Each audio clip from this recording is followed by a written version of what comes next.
Kudus. Amin.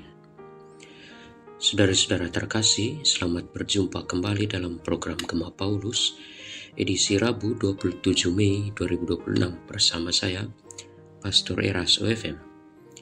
Hari ini kita akan bersama-sama mendengar dan merenungkan bacaan Injil Markus, bab 10 ayat 32 sampai dengan 45. Tuhan bersamamu dan bersama rohmu.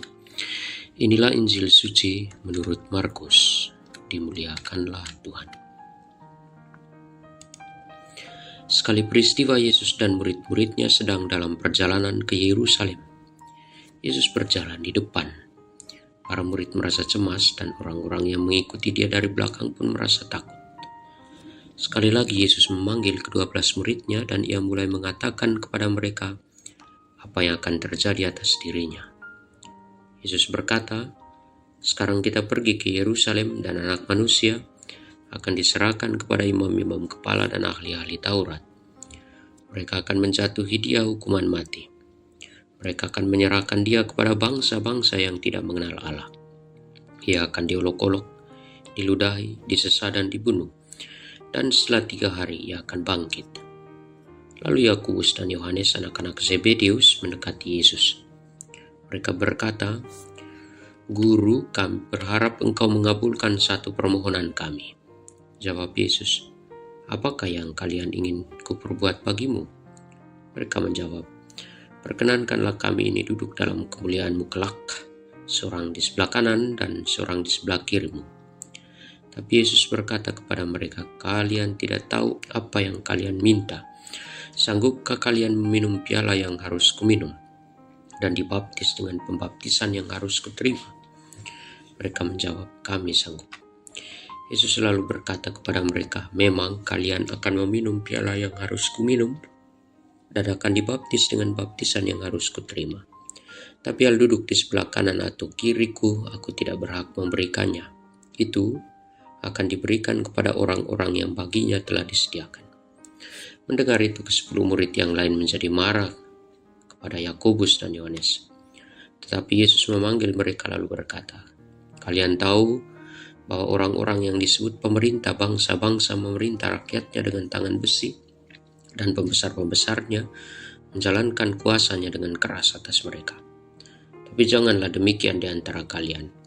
Barang siapa ingin menjadi besar di antara kalian, hendaklah ia menjadi pelayanmu. Dan barang siapa ingin menjadi yang terkemuka di antara kalian, hendaklah ia menjadi hamba untuk semuanya. Sebab Anak Manusia pun datang bukan untuk dilayani, melainkan untuk melayani dan untuk memberikan nyawanya sebagai tebusan bagi orang banyak." Demikianlah sabda Tuhan. Terpujilah Kristus. Saudara-saudari terkasih, apakah kita pernah merasa jenuh dengan realitas hidup yang terus-menerus menuntut kompetisi? Di jalan raya kita saling berebut lajur. Di lingkungan kerja kita kerap menyaksikan persaingan sengit demi kenaikan jabatan. Bahkan dalam relasi sosial pun ada beban emosional untuk tidak terlihat tertinggal. Atau yang sekarang lebih tren disebut FOMO.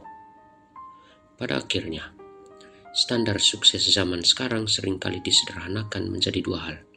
Siapa yang memegang kendali dan siapa yang dilayani. Menariknya, ambisi untuk menjadi yang nomor 1 ini bukanlah fenomena modern.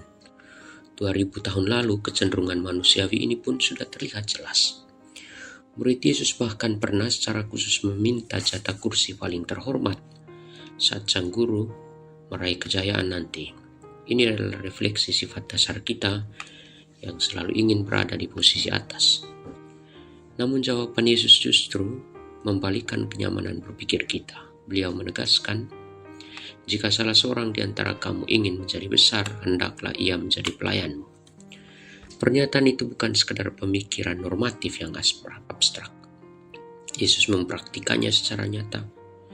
Ia yang memegang otoritas tertinggi atas alam semesta justru memilih untuk turun, mengosongkan diri, berjalan bersama kita sebagai manusia, menyapa kita sebagai sahabat dan saudara, dan menyerahkan nyawanya sebagai tebusan. Jika dianalogikan dengan dunia modern, Ini seperti mungkin seorang pencipta sistem teknologi paling mutakhir yang rela turun langsung menjadi staf pelayan pelanggan, terjaga sepanjang malam hanya untuk menyelesaikan keluh kesah hidup kita. Mengapa Kristus bersedia bertindak sejauh itu? Karena baginya, eksistensi kita sangat berharga. Nilai diri kita tidak diukur dari sekedar standar komoditas dunia yang fana, melainkan dari harga sebuah pengorbanan nyawa. Ketika kita menyadari bahwa hidup kita telah dijaga dan ditebus dengan harga semahal itu, yakni pengorbanan Kristus Tuhan, pemikiran kita seharusnya tidak lagi hanya sekedar haus mencari validasi dunia. Disinilah relevansi kitab Mazmur yang kita dengar hari ini. Saat kita tahu bahwa Tuhan telah mengamankan pintu gerbang hidup kita dan memberikan kedamaian yang sejati, kita tidak perlu lagi dalam mode bertahan hidup yang egois. Kita tidak perlu lagi menjatuhkan sesama demi mengamankan kepentingan pribadi atau sekedar mencari pengakuan.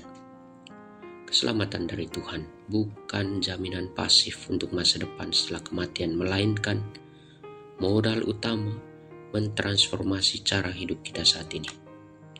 Oleh karena itu, saat kita memulai aktivitas, mari kita renungkan bersama. Apakah kita masih terjebak pada sikap egois?